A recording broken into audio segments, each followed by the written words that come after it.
पुराने वक्तों की बात है। एक पुरसकून गांव था जहां के लोग सीधे सादे, मेहनती मगर गरीब थे। इनकी रोज़मर्रा ज़िंदगी खेतों, मवेशियों और थोड़ी बहुत मजदूरी में गुजरती थी। इसी गांव के इर्द गिर्द घने दरख्तों और जंगलात में बेशुमार बंदर रहते थे, जो कभी गांव के दरख्तों पर चढ़ते, कभी फसलें खराब करते और कभी बच्चों को तंग करते थे। गांव वाले इन बंदरों से अक्सर तंग रहते थे, मगर इनकी मौजूदगी एक मामूल बन चुकी थी।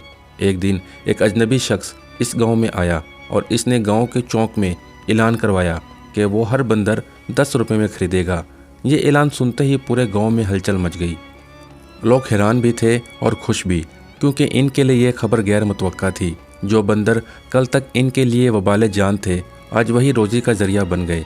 देहातियों के लिए ये एक सुनहरी मौका था। वो दौड़ते भागते जाल, डंडे, रस्सियाँ और टोकरियाँ लेकर जंगलों की तरफ निकल गए। गांव के बूढ़े, जवान, औरतें, हत्ता के बच्चे भी बंदर पकड़ने की दौड़ में शामिल हो गए। अगले ही दिन गांव के चौक में बंदरों के ढेर लग गए और अजनबी शख्स हर बंदर के बदले 10-10 रुपये अदा कर रहा था। गांव वालों ने ज़िंदगी में पहली बार इतने पैसे देखे थे। हर कोई खुशी से झूम रहा था। घरों में हंसी खुशी की फिजा थी। दुकानों पर रश बढ़ गया। कुछ लोगों ने नए कपड़े खरीदे, कुछ ने अपने टूटे फूटे मकानों की मरम्मत करवाई, कुछ ने उधार चुकाए और कुछ के चेहरों पर बरसों बाद इत्मीनान के आसार दिखाई देने लगे। चंद ही दिनों में गांव वालों ने इतने बंदर पकड़ लिए कि अजनबी के बड़े पिंजरे बंदरों से भर गए। इसने 1000 के करीब बंदर खरीद लिए थे। अब गांव और इसके आसपास बंदर तकरीबन ख़त्म हो चुके थे। जो चंद बंदर बाकी थे वो इतने चालाक और मुताद हो गए थे कि इन्हें पकड़ना नामुमकिन सा हो गया। देहातों की इब्तिदाई खुशी अब थकन में बदलने लगी। वो सुबह से शाम तक भटकते रहते, मगर बंदर हाथ नहीं आते थे। मगर फिर भी वो कोशिश करते रहते, क्योंकि इनके जहन में वो नोट नाचते रहते थे जो अजनबी इनके हाथ में रखता था। रफ्ता रफ्ता गांव में बंदरों की चीख पुकार कम होती गई, मगर दौलत के चक्कर में इंसानों की हिरस बढ़ती चली जा रही थी। गांव की फिजा बदल चुकी थी और ये सब सिर्फ एक अजनबी के ऐलान से शुरू हुआ था। चंद दिन गुजर गए। अब गांव में बंदरों की तादाद बहुत कम रह गई थी। गांव वाले दिन रात जंगलों में भटकते, मगर बंदर हाथ नहीं आते थे। देहातियों की उम्मीदें कमज़ोर पड़ने लगी, क्योंकि अब वो आसानी से पैसे नहीं कमा पा रहे थे। अजनबी शख्स ने जब ये सूरत हाल देखी तो एक रोज़ फिर ऐलान करवा दिया कि अब वो बंदर 10 रुपये नहीं बल्कि 20 रुपये फ़ी बंदर के हिसाब से खरीदेगा। ये सुनना था कि गांव के लोगों में एक नई लहर दौड़ गई। इनके आंखों में फिर से चमक लौट आई। हर कोई एक दूसरे को खबर सुनाने दौड़ा, जैसे कोई खुशखबरी मिली हो। वो सब एक बार फिर जाल और रस्सियाँ संभाल कर जंगलों की तरफ निकल पड़े। मर्द, औरतें, नौजवान सब ने दिन रात की परवाह किए बगैर बंदर पकड़ने की कोशिश शुरू कर दी। कुछ ने दरख्तों पर चढ़कर फंदे लगाए और कुछ ने बच्चों को लालच देकर मदद ली। बंदर अब कम थे, मगर हर पकड़ा गया बंदर जैसे एक खजाने के बराबर महसूस होता। अगले चंद दिनों में अजनबी के पिंजरे मजीद भर गए। अब इसके आसपास तकरीबन 1300 बंदर हो चुके थे। गांव में खुशहाली का शोर था। लोग अपनी नई कमाई के किस्से सुनाते। कुछ ने ज़मीन खरीदने की बात की, कुछ ने नए जानवर खरीदे और कुछ के जहन में यह ख्याल पैदा हुआ कि शायद अब ज़िंदगी हमेशा के लिए आसान हो जाए। मगर जैसे जैसे बंदरों की तादाद घटती गई, गांव की फ़िज़ा फिर खामोश होने लगी। अब बंदर बहुत कम रह गए थे और इन्हें पकड़ने में दिनों लग जाते थे। अजनबी के चेहरे पर अब एक अलग किस्म का इत्मीनान नज़र आता था, जैसे वो जानता हो कि अगला मरहला अभी बाकी है। फिर एक दिन इसने ऐलान किया कि अब वो फ़ी बंदर 25 रुपये में लेगा। लिहाजा जब भी कोई बंदर नज़र आए, इसे फ़ौरन पकड़कर इसके पास लाया जाए। गांव वालों को लगा कि अब शायद किस्मत एक बार फिर मुस्कुराने वाली है, मगर बंदर अब नापैद हो चुके थे।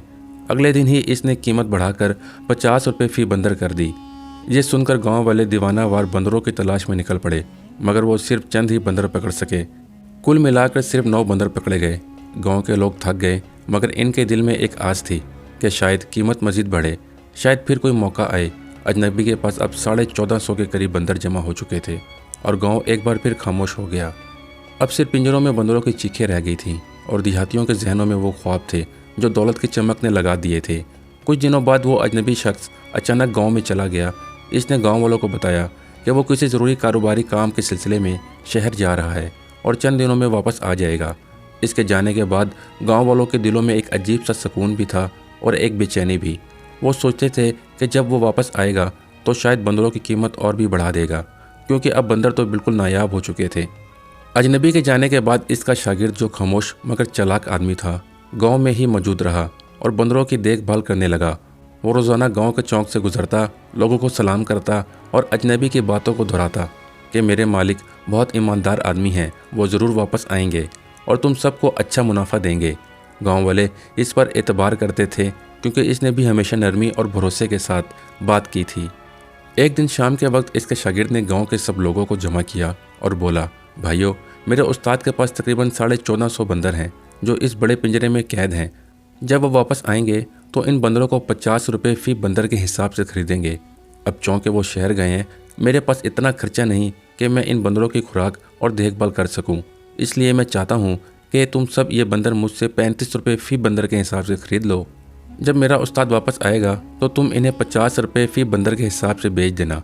इस तरह तुम्हें फ़ी बंदर 15 रुपये का इजाफा होगा। गाँव वालों ने जब ये सुना तो इनके दिलों में एक बार फिर लालच और उम्मीद की चिंगारी भड़क उठी। इन्होंने सोचा कि यह मौका दोबारा नहीं आएगा। कुछ ने अपनी ज़मीन गिरवी रखी, कुछ ने अपनी गायें, कुछ ने सोना बेचा और कुछ ने कर्ज ले लिया। हर किसी के जहन में एक ही बात थी कि जल्द ही वो 35 रुपये लगाकर 50 रुपये वापस लेंगे। इस तरह वो सब अपनी गुर्बत से निकल आएंगे और शायद खुशहाल ज़िंदगी गुजार सकेंगे। अगले दिन गांव में एक अजीब मंजर था। लोग बंदरों के पिंजरे के सामने कतारों में खड़े थे। शागिर्द बंदर निकालता, पैसे लेता और बंदर हवाले कर देता। बच्चों के कंधों पर बंदर, औरतों के सिरों पर टोकरियों में बंदर और मर्दों के हाथों में रस्सियों से बंधे बंदर।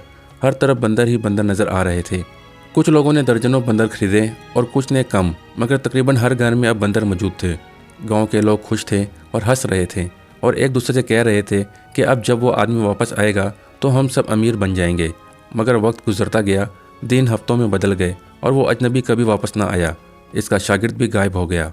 गांव वालों ने बहुत ढूंढा मगर ना बंदर खरीदने वाला मिला और ना इनका शागिर्द। अब सिर्फ बंदर ही बंदर रह गए थे जो गलियों में उछलते, छतों पर कूदते और घरों का सामान बर्बाद करते। गांव वाले अपनी किस्मत को कोसने लगे।